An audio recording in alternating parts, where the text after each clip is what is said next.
दोस्तों, नीम करौली बाबा के उपदेश और उनकी कहानियां हमारे जीवन में बहुत प्रभाव डालते हैं। सभी के जीवन में कोई ना कोई परेशानी जरूर होती है। कोई गरीबी से परेशान है तो कोई बीमारी से, और कोई घर में हो रहे क्लेश से परेशान है। दोस्तों, नीम करौली बाबा आपके जीवन में सभी दुखों को दूर कर दे गए। तो दोस्तों, आपके लिए आज ये बाबा के 10 चमत्कार लाए हैं। नीम करौली बाबा के चमत्कारों के कई किस्से सुनने को मिलते हैं, लेकिन सिर्फ बाबा ही नहीं बल्कि उनके कंबल से भी चमत्कारी किस्सा जुड़ा है।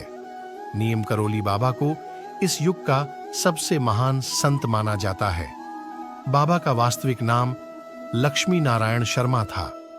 नीम करौली बाबा हनुमान जी के परम भक्त थे, लेकिन उनके भक्त उन्हें हनुमान जी का अवतार मानते थे। नीम करौली बाबा के जीवन से जुड़े कई चमत्कारी किस्से सुनने को मिलते हैं, जिसे लेकर बाबा देश विदेश तक खूब प्रसिद्ध हैं। इतना ही, बाबा के चमत्कारी किस्सों पर किताब भी लिखी गई है, जिसका नाम है miracle of love.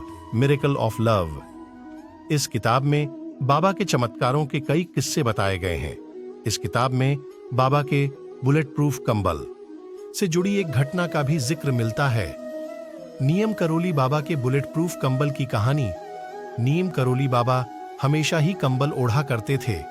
Richard एल्पर्ट Ramdas ने अपनी किताब मिरेकल ऑफ लव पर बुलेट प्रूफ कंबल से जुड़ी घटना का जिक्र किया है। रिचर्ड एल्पर्ट ने बताया कि बाबा के कई भक्तों में एक बुजुर्ग दंपति भी थे, जो कि फतेहगढ़ में रहते थे। बाबा के चमत्कारी कंबल की यह घटना 1943 से जुड़ी है। एक दिन बाबा, नीम करौली बाबा, अचानक बुजुर्ग दंपति के घर पर पहुंच गए। इसके बाद बाबा ने कहा कि वह रात में यहीं रुकेंगे। बाबा की बात सुनकर बुजुर्ग दंपति भक्त को बहुत खुशी हुई, लेकिन बुजुर्ग दंपति गरीब थे और वे सोचने लगे कि अगर बाबा रुके तो सत्कार और सेवा के लिए उनके पास कुछ नहीं है। दंपति के पास उस समय जो कुछ भी पर्याप्त था, उन्होंने उस समय बाबा को दिया और उनका सत्कार किया। भोजन के बाद उन्होंने बाबा को सोने के लिए एक चारपाई और ओढ़ने के लिए कंबल दी, जिसे ओढ़कर बाबा सो गए। इसके बाद बुजुर्ग दंपत्ति भी बाबा के चारपाई के पास ही सो गए। बाबा कंबल ओढ़कर सो रहे थे और ऐसे कराह रहे थे जैसे उन्हें कोई मार रहा है। दंपति सोचने लगे कि बाबा को आखिर क्या हो गया। जैसे तैसे रात बीती और सुबह हो गई। बाबा ने सुबह चादर लपेटकर बुजुर्ग दंपति को दे दी और कहा कि इसे गंगा में प्रवाहित कर देना, लेकिन इसे खोलकर नहीं देखना, वरना मुसीबत में फंस सकते हो। बाबा ने यह भी कहा कि आप चिंता न करें, आपका बेटा महीने भर के भीतर लौट आएगा। दंपति भी बाबा की कही बातों का पालन करते चादर को गंगा में प्रवाहित करने के लिए ले जा रहे थे।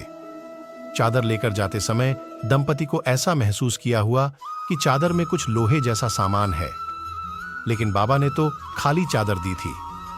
बाबा ने चादर खोलने को मना किया था, इसलिए दंपति ने बिना उसे खोले वैसे ही नदी में प्रवाहित कर दिया।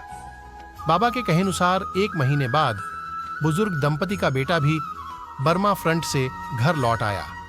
यह दंपति का इकलौता बेटा था, जो कि ब्रिटिश फौज में सैनिक था और दूसरे विश्व युद्ध के समय बर्मा फ्रंट पर तैनात था।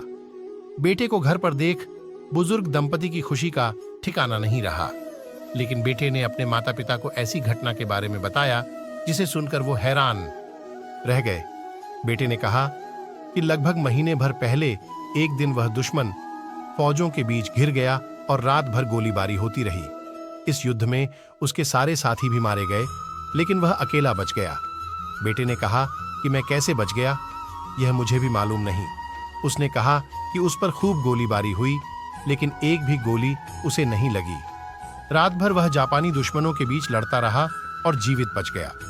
इसके बाद सुबह ब्रिटिश फौज की ओर टुकड़ी आई।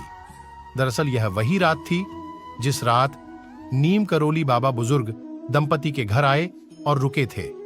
बुजुर्ग दंपति की आंखें भर आईं कि उनका बेटा सकुशल घर वापस आ गया। साथ ही दंपति बाबा के चमत्कार को भी समझ गए थे।